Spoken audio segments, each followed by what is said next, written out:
হারিয়ে যাওয়ার ঠিকানা যদি হয় পৃথিবীর বৃহত্তম ম্যানগ্রোভ অরণ্য সুন্দরবন আর প্লেটে যদি থাকে গরম ভাতের সাথে টাটকা ইলিশ, তাহলে কেমন হয়? চলো আজ আমি তোমাদের নিয়ে যাব সুন্দরবন ইলিশ উৎসবের এক দুর্দান্ত 2 রাত 3 দিনের সফরে দীপান্বিতা ট্যুর অ্যান্ড ট্রাভেলস এবং বনবিবি ট্রাভেলসের হাত ধরে। আমাদের যাত্রা শুরু হচ্ছে শিয়ালদহ সাউথ ডিভিশনের 7:42 ক্যানিং লোকাল ধরে। তারপর ক্যানিং স্টেশনে পৌঁছিয়ে ট্রাভেলার্সের ঠিক করে দেওয়া অটো চেপে পৌঁছে গেলাম সোনাখালী ঘাটে। সেখান থেকে আমাদের বিলাসবহুল লঞ্চে বোর্ডিং। লঞ্চে উঠেই সবাইকে স্বাগত জানানো হলো ওয়েলকাম ড্রিঙ্কস দিয়ে। নদীপথে লঞ্চ যত এগোতে লাগলো দুই ধারে সবুজের সমারোহ ততই বৃদ্ধি পেতে লাগলো। তারপর আমুদি মাছের ফ্রাই আর গরম চায়ে চুমুক দিতেই পৌঁছে গেলাম গোসাবা। সেখানে হ্যামিল্টন সাহেবের বাংলো ও বেকন বাংলো দেখে লঞ্চে পৌঁছাতেই ডাইনিং টেবিলে দেখলাম হই হই কাণ্ড। ইলিশ উৎসবের প্রথম দিন বলে কথা। মেনুতে ইলিশ মাছের মাথা দিয়ে পুঁই শাক, সর্ষে পাবদা, দই ইলিশ দিয়ে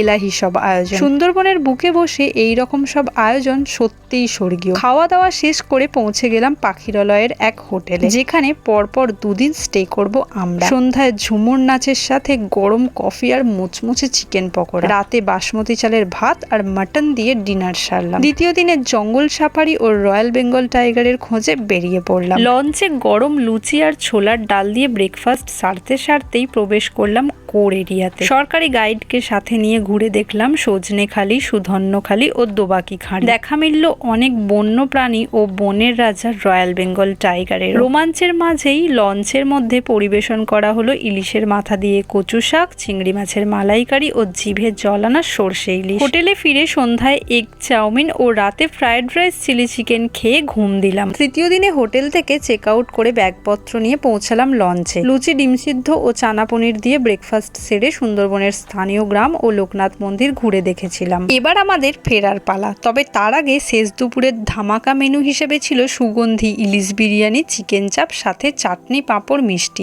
বর্ষা আর ইলিশকে উপভোগ করতে তোমরা কবে সুন্দরবন যাচ্ছ?